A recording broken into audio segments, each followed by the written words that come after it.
ಮದ್ದೂರಿನಲ್ಲಿ ಬಿಜೆಪಿಯಿಂದ ಶೋಭಾಯಾತ್ರೆಯನ್ನ ನಡೆಸಲಾಗ್ತಾ ಇದೆ. ಗಣೇಶ ವಿಸರ್ಜನೆ ಮೆರವಣಿಗೆಯಲ್ಲಿ ಬಿಜೆಪಿಯ ಪ್ರಮುಖ ನಾಯಕರು ಪಾಲ್ಗೊಂಡಿದ್ದಾರೆ. ಆರ್ ಅಶೋಕ್, ಬಿವೈ ವಿಜಯೇಂದ್ರ ಸೇರಿದಂತೆ ಪ್ರಮುಖರು ಪಾಲ್ಗೊಂಡಿದ್ದಾರೆ. ಮೊನ್ನೆ ನಡೆದಂತ ಕಲ್ಲೆಸೆತ ಘಟನೆಯನ್ನ ಖಂಡಿಸಿ ಇವತ್ತು ಬಿಜೆಪಿ ನಿಯೋಗ ಮದ್ದೂರಿಗೆ ಭೇಟಿಯನ್ನ ಕೊಟ್ಟಿದೆ. ಶೋಭಾಯಾತ್ರೆಯನ್ನು ನಡೆಸ್ತಾ ಇದ್ದಾರೆ. ಸಾವಿರಾರು ಸಂಖ್ಯೆಯಲ್ಲಿ ಸೇರಿದ್ದಾರೆ ಇವತ್ತು ಕಾರ್ಯಕರ್ತರು. ಡಿಜೆ ಸೌಂಡ್ಗೆ ಕಾರ್ಯಕರ್ತರು ಭರ್ಜರಿಯಾಗಿ ಕುಣಿತಾ ಇದ್ದಾರೆ. ಮೆರವಣಿಗೆ ಸಾಗುವಂತಹ ಮಾರ್ಗದಲ್ಲಿ ಪೊಲೀಸರು ಬಿಗಿ ಭದ್ರತೆಯನ್ನ ಕೈಗೊಂಡಿದ್ದಾರೆ. ಇನ್ನು ಮಾಜಿ ಸಂಸದೆ ಸುಮಲತಾ ಅಂಬರೀಶ್, ಜೆಡಿಎಸ್ನ ಸುರೇಶ್ ಗೌಡ, ಅನ್ನದಾನಿ ಪುಟ್ಟರಾಜು ಕೂಡ ಪಾಲ್ಗೊಂಡಿದ್ದಾರೆ. ದೋಸ್ತಿ ನಾಯಕರು ಶೋಭಾಯಾತ್ರೆಯಲ್ಲಿ ಪಾಲ್ಗೊಂಡಿದ್ದಾರೆ. ಇನ್ನು ಸ್ವಲ್ಪ ದೂರ ಹೆಜ್ಜೆ ಹಾಕಿ ಕಾರ್ ಏರಿದ್ರು ವಿಜಯೇಂದ್ರ. ಕಾರ್ಯಕರ್ತರ ಜೊತೆಗೆ ಹೆಜ್ಜೆ ಹಾಕ್ತಲೇ ಬಂದಿದ್ದಾರೆ ಸಿಟಿ ರವಿ, ಯದುವೀರ್. ಇನ್ನು ಕಾರ್ಯಕರ್ತರ ಹೆಗಲ ಮೇಲೆ ಕೂತ್ಕೊಂಡು ಕೇಸರಿ ಶಾಲನ್ನ ಪ್ರದರ್ಶನ ಮಾಡಿದ್ದಾರೆ ಅಶ್ವಥ್ ನಾರಾಯಣ್.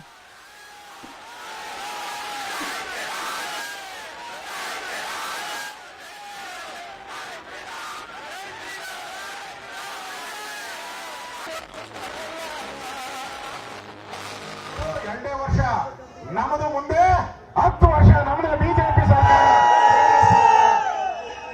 ನನ್ನೇನು ಕುಮಾರಣ್ಣನ ಭೇಟಿ ಮಾಡಿ ಬಂದಿದ್ದೀನಿ, ಡೆಲ್ಲಿಗೆ ಹೋಗಿದ್ದೆ, ಭೇಟಿ ಮಾಡಿ ಬಂದಿದ್ದೀನಿ. ಇನ್ನೇನಿದ್ರು ಅವ ನಮ್ಮದೇ. ಅವ ಯಾರ್ದು ಎಚ್ಚರಿಕೆಯನ್ನ ಕೊಡ್ತಾ ಇದ್ದೀನಿ. ಕಾಂಗ್ರೆಸ್ ಅವ್ರಿಗೆ ಎಚ್ಚರಿಕೆ, ನಿಮ್ದೆಲ್ಲ ಕಟ್ಟಿಟ್ಟು ಬಿಡಿ. ಇನ್ನ ಅಧಿಕಾರಿಗಳಿಗೂ ಎಚ್ಚರಿಕೆ, ಇಂದು ನಡೆಯಲ್ಲ. ಅರ್ಧ ಆಯುಷ್ ಮುಗ್ದೋಯ್ತು ನಿಮ್ಮದು. ಇವತ್ತು ಮದ್ದೂರಮ್ಮ ಜಾತ್ರೆ ಇರ್ಬೋದು, ಗಣಪತಿ ಉತ್ಸವ ಇರ್ಬೋದು, ರಾಮನವಮಿ ಇರ್ಬೋದು. ಅಲ್ಲ, ನಾನು ಕೇಳ್ತೀನಿ ನಿಮ್ಮನ್ನ, ಅಲ್ಲಪ್ಪ ಗಣೇಶ್ ಹಬ್ಬ ಎಷ್ಟು ಸರಿ ದಿನ ಮಾಡ್ತೀರಾ? ಗಣೇಶ್ ಹಬ್ಬ ವರ್ಷಕ್ಕೆ ಒಂದೇ ಸರಿ ಗಣೇಶ್ ಹಬ್ಬ. ಇವ್ರು ದಿನ ಬಾಯ್ ಹೊಡ್ಕೊತಾರಲ್ಲ, ಬೆಳಗ್ಗೆ ಒಂದ್ಸರಿ, ಮಧ್ಯಾಹ್ನ ಒಂದ್ಸರಿ, ರಾತ್ರಿ ಒಂದ್ಸರಿ.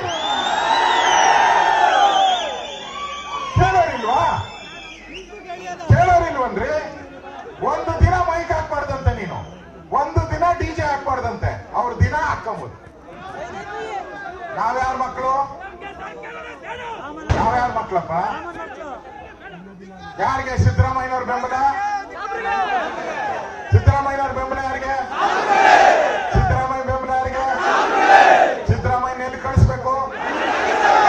ಕಳಿಸ್ಬೇಕು. ಆ ಪಣವನ್ನ ನಾವು ಹಿಂದೂಗಳು ಮಾಡಿದ್ರೆ ನಮ್ ದೇಶ ನೋಡಿ, ಇವತ್ತು ನರೇಂದ್ರ ಮೋದಿ ದೇಶದ ಪ್ರಧಾನಿಯಾಗಿದ್ದಾರೆ.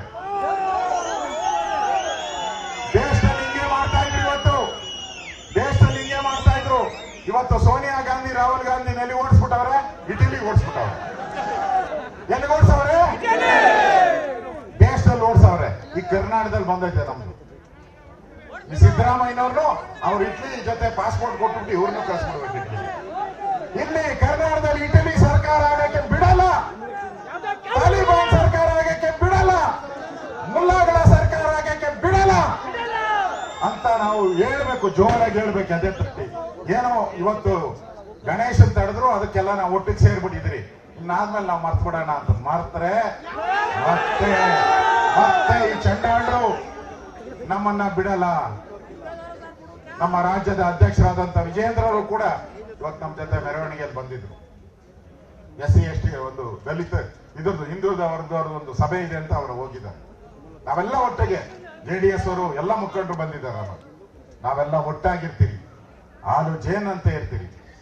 ನಾವು ಮುಂದೆ ಈ ಕರ್ನಾಟಕದಲ್ಲಿ ಇರ್ತಕ್ಕಂಥ ಈ ದುರ್ಬಲ ಸರ್ಕಾರ, ಮುಸ್ಲಿಮರ ಪರವಾಗಿ, ಮುಲ್ಲಾಗಳ ಪರವಾಗಿ ಇರುವಂತ ಸರ್ಕಾರವನ್ನ ಕಿತ್ತೊಗೆದು ಕರ್ನಾಟಕದಲ್ಲಿ ಅಂಬೇಡ್ಕರ್ ಸಂವಿಧಾನವನ್ನ ಎತ್ತಿ ಹಿಡಿಯುವಂತ ಕೆಲಸವನ್ನ ನಾವೆಲ್ಲರೂ ಕೂಡ ಮಾಡ್ತೀವಿ ಅನ್ನೋ ಒಂದು ಸಂದೇಶವನ್ನ ಇವತ್ತು ನಾವು ಕೊಡ್ಬೇಕಾಗಿದೆ ಬಂಧುಗಳೇ. ಅದಕ್ಕೋಸ್ಕರ ನಾವೆಲ್ಲರೂ ಕೂಡ ಬಂದಿರೋದು. ಒಂದು ಮಾತು ನಾನು ಕೊನೆಯದಾಗಿ ನನ್ನ ಮಾತು ಮುಗಿಸ್ತಾ ಇದ್ದೀನಿ. ನಾವು ಎಚ್ಚರಿಕೆ ತಪ್ಪಬಾರ್ದು. ಇವತ್ತು ಹಿಂದೂಗಳು ಹೆಣ್ಣು ಮಕ್ಕಳು ಬೀದಿಗಿಡ್ತಿದ್ದಾರೆ. ನನ್ಗೆ ಆಶ್ಚರ್ಯ ಆಗುತ್ತೆ. ಅಲ್ಲಿ ಪೊಲೀಸ್ ಅಧಿಕಾರಿಗಳು ಬಂದಿದ್ರು. ಬೆಳಗ್ಗೆ ಒಂದು ಸಭೆ ಮಾಡಿದೆ ನಾನು, DC ಹತ್ರ, SP ಹತ್ರ, AC ಎಲ್ಲರೂ ಬಂದಿದ್ರು ಅಧಿಕಾರಿ. ಅವ್ರು ಹೇಳಿದ್ರು, ಮೊದಲ ಬಾರಿಗೆ ಹೆಣ್ಣು ಮಕ್ಕಳು ಬೀದಿಗೆ ಹಿಡಿದು ಪ್ರತಿಭಟನೆಗೆ ಬಂದಿದ್ರು. ಇದೇನ್ ತೋರಿಸ್ತದೆ ಅಂದ್ರೆ, ಈ ದುರಾಡಳಿತ ಮುಂದೆ ಸಿದ್ದರಾಮಯ್ಯನವರೇ ಇದ್ರೆ ಬರದ್ ಮಾಡ್ಕಡಿ ಹೇಳ್ತೀನಿ, ಗಣಪತಿ ಹಬ್ಬನ ಬ್ಯಾನ್ ಮಾಡಕ್ ಬಿಡ್ತಾರೆ. ಗಣಪತಿ ಹಬ್ಬವನ್ನ ಬ್ಯಾನ್.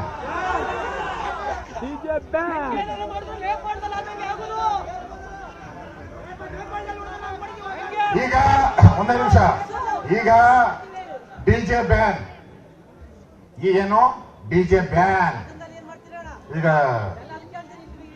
ಚಿತ್ರದುರ್ಗದಲ್ಲಿ ಡಿಜೆ ಬ್ಯಾನ್ ಆಗಿದೆ. ಈಗ ಡಿಜೆ ಬ್ಯಾನ್ ಮಾಡಿದ್ದಾರೆ. ಮಸೀದಿ ಮುಂದೆ ಮೆರವಣಿಗೆ ಹೋಗೋದನ್ನ ಬ್ಯಾನ್ ಮಾಡಿದ್ದಾರೆ. ಮುಂದೆ ಗಣೇಶನ ಹಬ್ಬನು ಬ್ಯಾನ್ ಮಾಡಿದ್ದಾರೆ. ಈ ಎಚ್ಚರಿಕೆಯನ್ನ ನಾವು ತೆಗೆದುಕೊಳ್ಬೇಕು. ನಮ್ಮ ಹೋರಾಟ ಇಲ್ಲಿಗೆ ನಿಲ್ಲಬಾರದು. ನಾವು ವಿಧಾನಸಭೆ ಒಳಗಡೆನೂ ಕೂಡ ಧರ್ಮಸ್ಥಳದ ವಿಚಾರವಾಗಿ ಹೋರಾಟವನ್ನ ಮಾಡಿ ಸರ್ಕಾರಕ್ಕೆ ಚೆಡಿಗೇಟನ್ನ ಕೊಟ್ಟಿದ್ದೀವಿ. ಇವತ್ತು ಮದ್ದೂರಲ್ಲಿ ನೀವು ಕೂಡ ಅದೇ ರೀತಿಯ ಹೋರಾಟವನ್ನ ಮಾಡಿದ್ದೀರಾ. ಮದ್ದೂರು ಜನತೆಗೆ ನಾನು ಅವರೆಲ್ಲರ ಪಾದ ಕಮಲಗಳಿಗೆ ನಾನು ನಮಸ್ಕಾರ ಮಾಡ್ತಾ ಇದ್ದೀನಿ. ನಿಮ್ಮ ಹೋರಾಟ ಮದ್ದೂರಿಗೆ ಅಲ್ಲ ಬಂದಿರೋದು. ಇವತ್ತು ಎಲ್ಲಿ ಉತ್ತರ ಪ್ರದೇಶ, ಡೆಲ್ಲಿ, ಎಲ್ಲ ಕಡೆ ಎಲ್ಲ ಚಾನೆಲ್ ಅವರು ಬಂದಿದ್ದಾರೆ. ಆಲ್ ಇಂಡಿಯಾ ಚಾನೆಲ್ ಅಲ್ಲಿವರೆಗೂ ಹೋಗಿದೆ. ಮಂಡ್ಯ ಇವತ್ತಾಗಿದೆ. ಇವತ್ತು ಹಿಂದೂ ಧ್ವಜ ಮಂಡ್ಯದಿಂದ ಇಂಡಿಯಾವರೆಗೂ ಹಾರಾಟ ಮಾಡಿದೆ. ಎಲ್ಲ ನ್ಯಾಷನಲ್ ಚಾನೆಲ್ಗಳನ್ನು ಕೂಡ ಹೋರಾಟ ಮಾಡ್ತಾ ಇದ್ದಾರೆ. ನಿಮ್ಮೆಲ್ಲರೂ ಒಂದಾಗಿ ಭಾರತ್ ಮಾತಾ ಕಿ, ಭಾರತ್ ಮಾತಾ ಕಿ. ನಾವೆಲ್ಲ ಹಿಂದೂ, ನಾವೆಲ್ಲ ಹಿಂದೂ. ಪಾಕಿಸ್ತಾನ ಏಜೆಂಟ್ಗಳಿಗೆ, ಪಾಕಿಸ್ತಾನ ಏಜೆಂಟ್ಗಳಿಗೆ. ಈಗ ತಮ್ಮಣ್ಣವರು ತಮ್ಮನ್ನು ಉದ್ದೇಶ ಮಾತಾಡ್ತಾರೆ.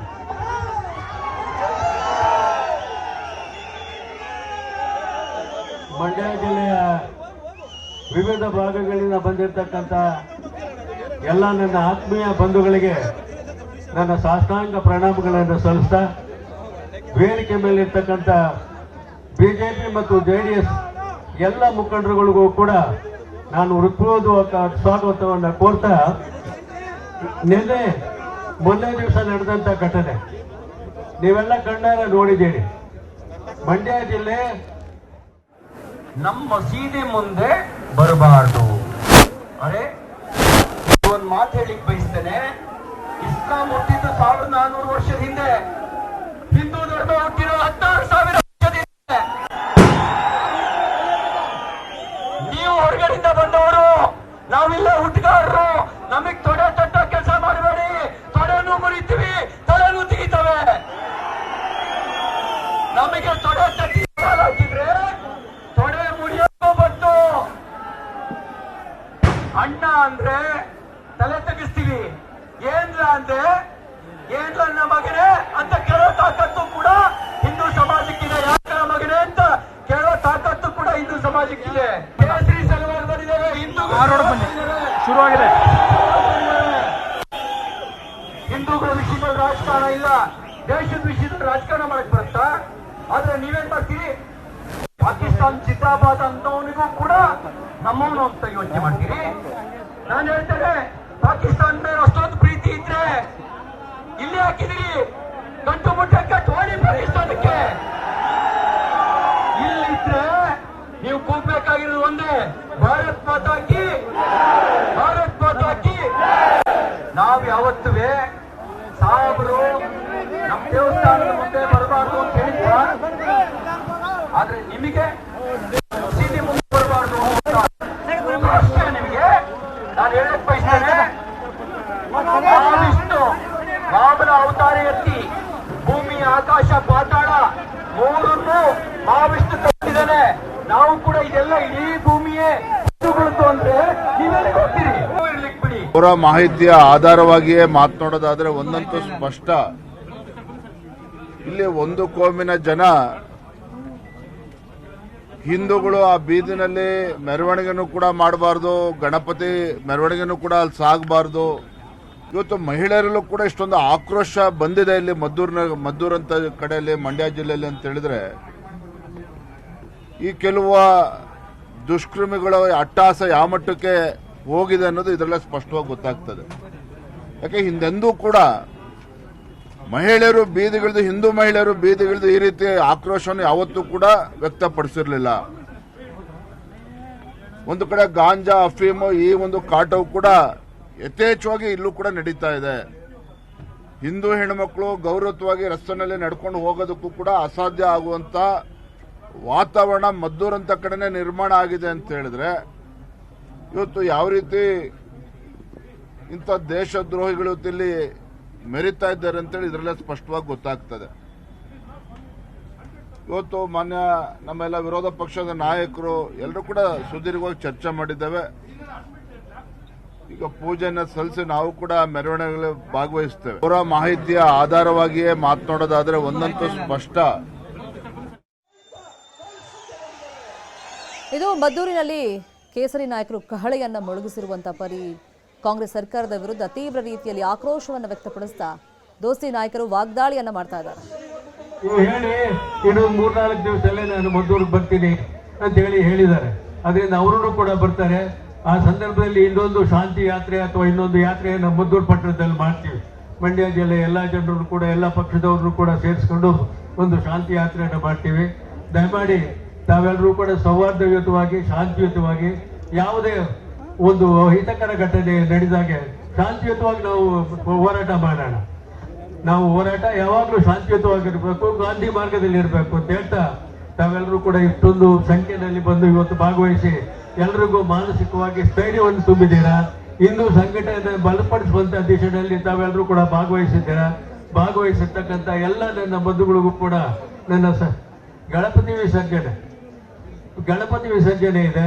ಗಣಪತಿ ವಿಸರ್ಜನೆ ಆಗುವವರೆಗೂ ಕೂಡ ತಾವೆಲ್ಲರೂ ಶಾಂತಿಯುತವಾಗಿ ಭಾಗವಹಿಸಿ ಎಲ್ಲಿ ಈ ನಮ್ಮ ಗಣಪತಿಯನ್ನ, ಯಾಕೆಂದ್ರೆ ನಮ್ಮ ಮೂಲ ದೇವರು, ನಾವು ಮೊದಲು ಯಾವುದೇ ಒಂದು ಪೂಜೆ ಪುನಸ್ಕಾರ ಮಾಡಬೇಕು ಅಂತ ಅಂದ್ರೂ ಒಂದು ಹೋಮ ಹವನ ಮಾಡಬೇಕು ಅಂತ ಹೇಳಿದ್ರೆ ಗಣಪತಿಯನ್ನ ಪ್ರತಿಷ್ಠಾಪನೆ ಮಾಡಿ ಅವನನ್ನ ಪೂಜೆ ಮಾಡಿ ಯಾವುದೇ ವಿಘ್ನಗಳಿಲ್ಲದಂತೆ ಎಲ್ಲವೂ ಕೂಡ ಸುಸಂಗತವಾಗಿ ನೆರವೇರುವಂತೆ ಆಶೀರ್ವಾದ ಮಾಡುವಂತ ಒಂದು ಬೇಡಿ ನಾವು ಯಾವುದೇ ಕಾರ್ಯವನ್ನ ಪ್ರಾರಂಭ ಮಾಡ್ತೀವಿ.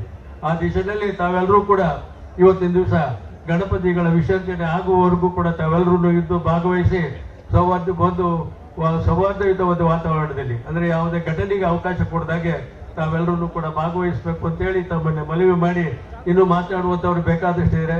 ನಮ್ಮ ಅಶ್ವಥ್ ನಾರಾಯಣ ಅವರು ನಿಮ್ಮನ್ನು ಕುರಿತು ಮಾತನಾಡುವಂತವ್ರು ಇದ್ದಾರೆ. ಇನ್ನು ನಮ್ಮ ಸುರೇಶ್ ಗೌಡರು ಮಾತನಾಡುವಂತಿದ್ದಾರೆ. ಎಲ್ರಿಗೂ ಕೂಡ ನಮ್ಮ MLA ಇದ್ದಾರೆ. ನಮಗೆಲ್ಲ ಒಂದು ನಾನು ಮಾತು ಮುಗಿಸ್ತೇನೆ. ನಮಸ್ಕಾರ.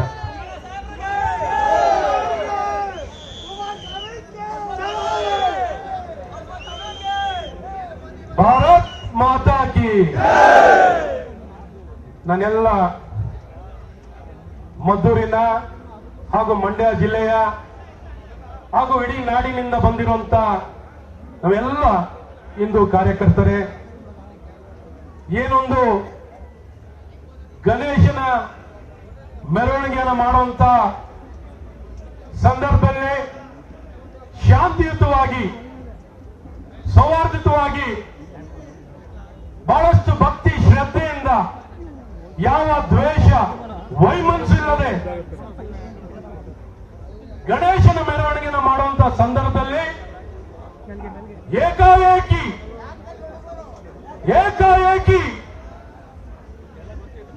ಮಸೀದಿಯಿಂದ ಕಲ್ಲು ತೂರಾಟವನ್ನು ಮಾಡಿದಂತ ದುಷ್ಕರ್ಮಿಗಳಿಗೆ ಶಿಕ್ಷೆಯನ್ನು ಕೊಡಬೇಕು ಅಂತ ಇವತ್ತೆಲ್ಲ ನಾವಿಲ್ಲಿ ನೆರೆದಿರುವಂತದ್ದು.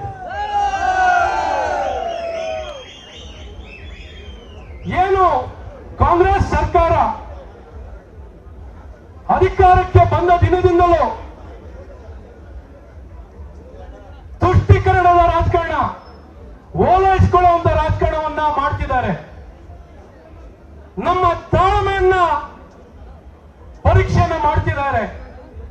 ಈ ಕಾಂಗ್ರೆಸ್ ಸರ್ಕಾರ ತಪ್ಪು ಮಾಡಿದಂತ ಮುಸ್ಲಿಂ ಸಮುದಾಯದ ದುಷ್ಕರ್ಮಿಗಳಿಗೆ ಪೊಲೀಸ್ ಸ್ಟೇಷನ್, DG-ಹಳ್ಳಿಯಲ್ಲಿ KG-ಹಳ್ಳಿಯಲ್ಲಿ ಪೊಲೀಸ್ ಸ್ಟೇಷನ್ ಅನ್ನ ಸುಟ್ಟಾಕ್ಲಿಕ್ಕೆ ಮಾಡಿದಂತವರು, ವಾಹನಗಳನ್ನ ಸುಟ್ಟಾಕ್ಲಿಕ್ಕೆ ಹೊರಟುವಂತವರು, ಹುಬ್ಳಿಯಲ್ಲಿ ಪೊಲೀಸ್ ಸ್ಟೇಷನ್ಗೆ ದಾಳಿಯನ್ನ ಮಾಡಿದಂತವ್ರು, ಮೈಸೂರಿನಲ್ಲಿ ಪೊಲೀಸ್ ಸ್ಟೇಷನ್ ಮೇಲೆ ದಾಳಿ ಮಾಡದಂತವ್ರು, ಪೊಲೀಸ್ ಅವರಿಗೆ ಓಡಾಡಿಸ್ಕೊಂಡು ಹೊಡೆದಂತವರು ಮುಸ್ಲಿಂ ಸಮುದಾಯಕ್ಕೆ ಸೇರಿದಂತಹ ಕೆಲವು ದುಷ್ಕರ್ಮಿಗಳು. ಅಂತವ್ರ ಮೇಲೆ ಕೇಸನ್ನ ದಾಖಲು ಮಾಡ್ಲಿಕ್ಕೂ ಹಿಂಜರಿತಾರೆ. ಕೇಸನ್ನ ದಾಖಲು ಮಾಡಿದ್ಮೇಲೆ ಕೇಸನ್ನ ಹಿಂದೆ ಪಡಿತಾರೆ. ಇದೊಂದು ಸರ್ಕಾರನ? ಇದು ಜನಪರವಾಗಿರುವಂತ ಸರ್ಕಾರನ? ನ್ಯಾಯ ಕೊಡೋ ಸರ್ಕಾರನ? ಕಾನೂನು ಕಾಪಾಡೋ ಸರ್ಕಾರನ? ಇದು ಜನ ವಿರೋಧಿ ಸರ್ಕಾರ ತಾನೆ. ಈಗ ಕಳೆದ ವರ್ಷ ನಾಗಮಂಗಲದಲ್ಲಿ ಏನ್ ಸುರೇಶ್ ಗೌಡ್ರೆ, ಕಳೆದ ವರ್ಷ ನಾಗಮಂಗಲದಲ್ಲಿ ಇದೇ ರೀತಿ ಗಣೇಶನ ಮೆರವಣಿಗೆ ಹೋಗ್ತಿರ್ಬೇಕಾದ್ರೆ ಮಸೀದಿಯಿಂದ ಕಲ್ಲು ತೂರಾಟ ಮಾಡ್ತಾರೆ. ಕೆರಗೋಡಲ್ಲಿ ಕೇಸರಿ ಧ್ವಜವನ್ನು, ಹನುಮ ಧ್ವಜವನ್ನು ಹಾರಿಸಲಿಕ್ಕೆ ಅನುಮತಿಯನ್ನು ಕೊಡಲ್ಲ ಅಂತ. ನಾವೇನ್ ಪಾಕಿಸ್ತಾನದಲ್ಲಿ ಇದೀವ? ಪಾಕಿಸ್ತಾನದಲ್ಲಿ ಇದೀವ? ನಮ್ಮ ದೇಶದಲ್ಲಿ, ನಮ್ಮ ಸನಾತನ ಧರ್ಮ, ನಮ್ಮ ಹಿಂದೂಸ್ತಾನ್, ನಮ್ಮ ದೇಶ ಭಾರತ ದೇಶದಲ್ಲಿ ಇದ್ದೀವಿ. ನಮ್ಮ ಆಚರಣೆಗೆ ನಮಗೆ ಸ್ವಾತಂತ್ರ್ಯ ಇಲ್ವಾ? ಸ್ವಾತಂತ್ರ್ಯ ಇದೆಯಾ ಇಲ್ವಾ? ಈ ಸ್ವಾತಂತ್ರ್ಯಕ್ಕೂ ಅಡಚಣೆ ಮಾಡ್ತಿರುವಂತದ್ದು ಯಾರ ಸರ್ಕಾರ? ಇತ್ತೀಚೆಗೆ ಕಳೆದ 2 ದಿನದಿಂದ ಏನ್ ಕಲ್ಲು ತೂರಾಟ, ನಿಮ್ಗೆ ಗೊತ್ತಿರೋ ವಿಚಾರನೆ. ಕಲ್ಲು ತೂರಾಟ ಮಾಡಿದವರ ಮೇಲೆ ಕಾನೂನು ಕ್ರಮವನ್ನು ಜರುಗಿಸೋದು ಬಿಟ್ಟು ಸುಮ್ಮನೆ ಒಂದು ಕೇಸ್ ಹಾಕ್ಬಿಟ್ಟು ಬರೀ ನಾಟಕ ಮಾಡಿದವ್ರಂಗೆ, ಈಗ ನಾಟಕ ಮಾಡಿರೋದು ನೀವೆಲ್ಲ ಕೇಳಿಸ್ಕೊಂಡಿದ್ದೀರಾ. ನಾ ಹೊಡೆದಂಗೆ ಹೊಡಿತೀನಿ, ನಾನು ಹತ್ತಂಗೆ ಕುಂಟ್ಕೊಂಡು ಹೋಗುವಂತ ನಾಟಕ ಮಾಡುವಂತ ಪೊಲೀಸರು ಹೇಳ್ಕೊಡುವಂತ ಪರಿಸ್ಥಿತಿ ಪಾಪ ಪೊಲೀಸ್ ಇಲಾಖೆಯವ್ರಿಗೆ ಬಂದಿದೆ ಅಂದ್ರೆ ಎಂತ ಪರಿಸ್ಥಿತಿಗೆ ಗೃಹ ಇಲಾಖೆ ಬಂದಿದೆ. ಹಾಗಾಗಿ ಇವತ್ತು ನಮ್ಮ ಮದ್ದೂರಿನ ಜನರು ಒತ್ತಾಯ ಏನಿತ್ತು ಸೋಮೇಣ? ನಿಮ್ಮ ಒತ್ತಾಯ ಏನಿತ್ತು? ಕಲ್ಲು ತೂರಾಟ ಮಾಡಿದವರ ಮೇಲೆ ಗೂಂಡಾ ಆಕ್ಟ್ ಹಾಕಿ ಅಂತ ಕೇಳಿದ್ರು, ಹೌದಲ್ವಾ? ಈ ಸರ್ಕಾರ ಗೂಂಡಾ ಆಕ್ಟ್ ಅನ್ನು ಹಾಕ್ತಾರ? ಕನಿಷ್ಠ ಜನರು ಜೀವನದ ಜೊತೆಯಲ್ಲಿ ಚೆಲ್ಲಾಟ ಆಡ್ತಿರುವಂತ ಈ ಮುಸ್ಲಿಮಾನ್ ಸಮುದಾಯಕ್ಕೆ ಸೇರಿದಂತ ದುಷ್ಕರ್ಮಿಗಳ ಮೇಲೆ ಗೂಂಡಾ ಕೇಸ್ ಹಾಕಿದ್ರು ಈ ಸರ್ಕಾರ ಗೂಂಡಾ ಕೇಸ್ ಹಾಕ್ಲಿಕ್ಕೆ ತಯಾರಿಲ್ಲ. ಅದು ಬಿಟ್ಟು ಹೇಳ್ತಾರೆ ಯಾರು ಜನರ ಪರವಾಗಿ ಬಂದಿರಲ್ಲ, ಪ್ರತಾಪ್ ಸಿಂಹ ಅಥವಾ ಬಿಜೆಪಿ ನಾಯಕರು, ಅವರೆಲ್ಲ ಕಿಡಿಗೇಡಿಗಳು, ಜೆಡಿಎಸ್ ನಾಯಕರುಗಳು ಕಿಡಿಗೇಡಿಗಳು, ಭಾರತೀಯ ಜನತಾ ಪಾರ್ಟಿಯ ನಾಯಕರುಗಳೆಲ್ಲ ಕಿಡಿಗೇಡಿಗಳಂತೆ. ಈ ಕಾಂಗ್ರೆಸ್ ನಾಯಕರು ಏನು? ಬಿಜೆಪಿ ಅವರಿಗೆ, ಬಿಜೆಪಿ ಮತ್ತು ಜೆಡಿಎಸ್ಗೆ ಕೆಲಸ ಇಲ್ವಂತೆ. ಬಿಜೆಪಿ ಮತ್ತು ಜೆಡಿಎಸ್ ನಾಯಕರುಗಳಿಗೆ, ತಮ್ಮಣ್ಣವರೇ, ರಮೇಶ್ ಅಣ್ಣವರೇ, ನಿಮ್ಗೆಲ್ಲ ಕೆಲಸ ಇಲ್ಲ. ಏನ್ ಸುಮಲತಾ ಮೇಡಮ್, ನಿಮ್ಗೂ ಕೆಲಸ ಇಲ್ಲ ಅಂತ. ಶ್ರೀವತ್ಸ ಅವರೇ, ಈ ಕಾಂಗ್ರೆಸ್ ನಾಯಕರು ಕೆಲಸ ಇರೋರು ಕೆಲಸ ಮಾಡಿದ್ರೆ ಮೈಗಳ್ತನ ಮಾಡ್ತಿರೋರು ಯಾರು? ಮೈಗಳ್ತನ ಮಾಡ್ತಿರೋರು ಯಾರು? ಕರೀತಿರೋರು ಯಾರು? ಇವತ್ತು ಜನವಿರೋಧಿಯಾಗಿ ಜನ ಅವರಿಗೆ ಅಧಿಕಾರ ಕೊಟ್ಟಿದ್ದಾರೆ. ಅಧಿಕಾರವನ್ನ ಸದ್ಬಳಕೆ ಮಾಡದೆ, ಜನಪರವಾಗಿ ಆಡಳಿತವನ್ನು ಕೊಡದೆ, ಜನರು ರಕ್ಷಣೆಗೆ ಬರದೆ, ಜನರನ್ನ ಕಾಪಾಡದೇನೆ ಇವತ್ತು ಜನರನ್ನ ಅಯ್ಯೋ ಅನ್ಸುವಂತ ಕೆಲಸವನ್ನು ಮಾಡ್ತಿರೋರು ಈ ಕಾಂಗ್ರೆಸ್ನವರು. ಹಾಗಾಗಿ ಈ ರೀತಿ ಕೆಟ್ಟ ಆಡಳಿತವನ್ನು ಮಾಡ್ತಿರುವಂತ ಕಾಂಗ್ರೆಸ್ ಅವರಿಗೆ, ಕಾಂಗ್ರೆಸ್ ಸರ್ಕಾರಕ್ಕೆ ಪಾಠ ಕಲಿಸಬೇಕು, ಸ್ಪಷ್ಟ ಸಂದೇಶವನ್ನು ಕೊಡಬೇಕು. ಆ ಕಾರಣದಲ್ಲಿ ಇವತ್ತೆಲ್ಲ ನಾವು ನೆರೆದಿದ್ದೀವಿ. ಇಲ್ಲೆಲ್ಲ ನಾಯಕರುಗಳು ಬಂದಿದ್ದಾರೆ. ಕಾಂಗ್ರೆಸ್ ಪಕ್ಷಕ್ಕೆ ನೀವು ಇಷ್ಟ ಬಂದಂಗೆ ಆಡಳಿತ ಮಾಡ್ಲಿಕ್ಕಾಗಲ್ಲ. ನೀವು ಓಲೈಕೆ ರಾಜಕಾರಣವನ್ನು ಮಾಡ್ಲಿಕ್ಕಾಗಲ್ಲ, ತುಷ್ಟೀಕರಣ ರಾಜಕಾರಣವನ್ನು ಮಾಡ್ಲಿಕ್ಕೆ ಸಾಧ್ಯವಿಲ್ಲ.